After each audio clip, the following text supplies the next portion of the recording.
Economic takeoff in the U.S. The U.S. economy grows more than expected in the second quarter. The expansion of the U.S. economy exceeded expectations in the second quarter, driven by a significant increase in consumer spending, as reported by the Department of Commerce. This growth was more substantial than anticipated, highlighting the strength of domestic consumption as a key driver of economic recovery in the United States. The country's economy grew at an annual rate of 3.0% between April and June, surpassing the previously estimated 2.8%.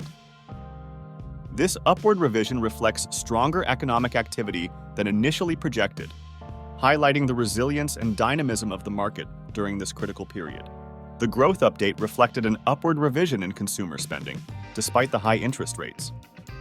High consumption remains the main driver of the economy, accounting for nearly 70% of GDP, according to Robert Frick, economist at Navy Federal Credit Union. Consumer spending was partially offset by downward revisions in business investment, exports, and government spending, while imports increased. Frick noted that the United States had a soft landing thanks to the Federal Reserve's high interest rate policy, which curbed inflation without triggering a recession.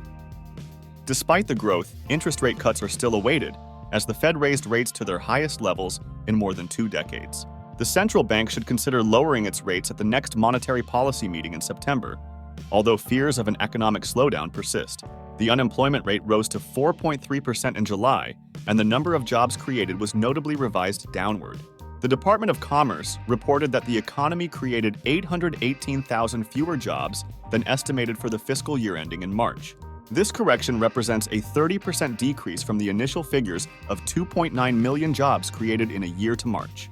The U.S. economy continues to show mixed signals, with robust growth but challenges in the labor market and monetary policy.